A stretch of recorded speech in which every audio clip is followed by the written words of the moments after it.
अस्सलाम वालेकुम everyone, welcome back to my YouTube channel. उम्मीद करती हूँ कि आप लोग सब खैर आफियत से होंगे। तो आज हम बात करने जा रहे हैं अशूबे चश्म की, जिसे हम वायरल आई फ्लू या पिंक आई इन्फेक्शन कहते हैं।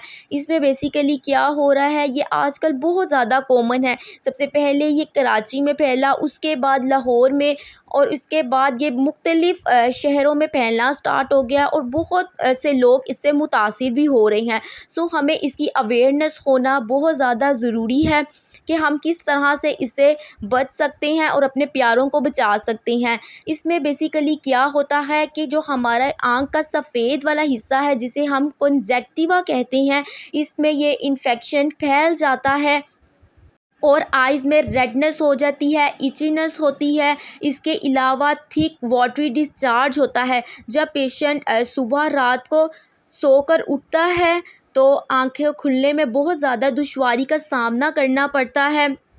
इसके अलावा ग्रीटी सेंसेशंस होती हैं, लाइक इस तरह से महसूस होता है कि आँख में कुछ डिब्राइडमेंट चला गया है, कुछ गंदगी वगैरह चली गई है, जिसकी वजह से वो रबिंग करता है और मज़ीद जो है वाटर डिस्चार्ज होता है। आँखों के गिर्द सूजन हो जाती है एंड इट इज़ कंटेजियस। एक पर्सन से दूसरे पर्सन में ये फैलता है। हम किस तरह से अपने आप को बचा सकते हैं? जिस भी पर्सन को ये इन्फेक्शन हो रहा है वो कोशिश करें कि सन ग्लासेस का यूज़ करें, अपने आइज़ को फ्रीक्वेंट रबिंग ना करें, और वाटरी डिस्चार्ज हो रहा है उसको टिश्यू पेपर से साफ़ करें और साथ ही उसको डिस्कार्ड कर दें, और बार बार आँखों को छूने से परहेज़ करें। अब बात कर लेते हैं हम कौन सी एहतियाती तदाबीर का इस्तेमाल करते हुए इससे बच सकते हैं।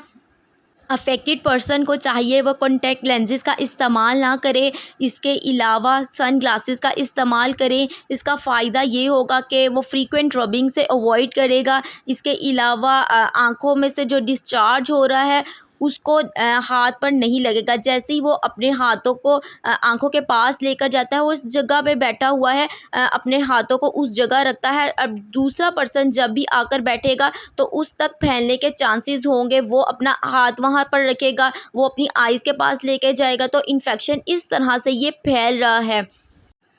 और अफेक्टेड पर्सन के टॉवल या पिलो या मेकअप का इस्तेमाल ना करें। हाथों को बार बार धोना चाहिए। इसके अलावा ये हमारे पास एडिनो वायरस और एंटीरो वायरस की वजह से फैलता है। अगर रिकवरी टाइम की बात की जाए तो ये हमारे पास 1 वीक या विदिन 2 वीक्स पेशेंट रिकवर कर जाता है।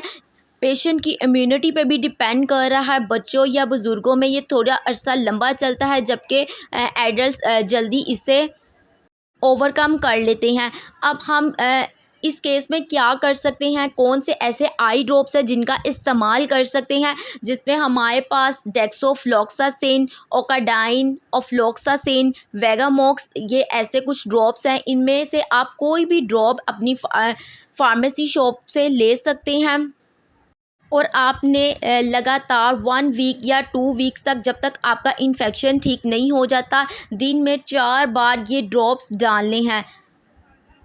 ये जितने भी आई ड्रॉप्स मैंने आपको बताए हैं, इनका लिंक भी मैं अपने डिस्क्रिप्शन बॉक्स में आपके साथ शेयर कर दूंगी। आप जाकर इन ड्रॉप्स का रिव्यू देख सकते हैं, इनकी क्या प्राइस है, क्या बेनिफिट्स हैं, ईच एंड एवरीथिंग मैंने वीडियो में डिस्कस किया है। इसके अलावा आपकी आइज़ की क्लीनिंग भी बहुत ज़्यादा ज़रूरी है। उसके लिए आप क्या कर सकते हैं, आप बेबी सोप लेकर अपनी आइज़ को वॉश कर लें। उसके बाद आप वार्म कंप्रेस भी कर सकते हैं। इससे क्या होगा, सूथिंग इफ़ेक्ट आएगा। पेन जो हो रही है, डिस्कम्फर्ट है आई में, उससे रिलीफ मिलेगा।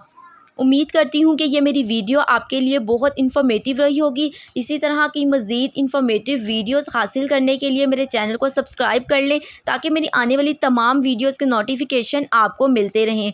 मिलते हैं आपसे नेक्स्ट वीडियो में। Stay connected. अल्लाह हाफ़िज़।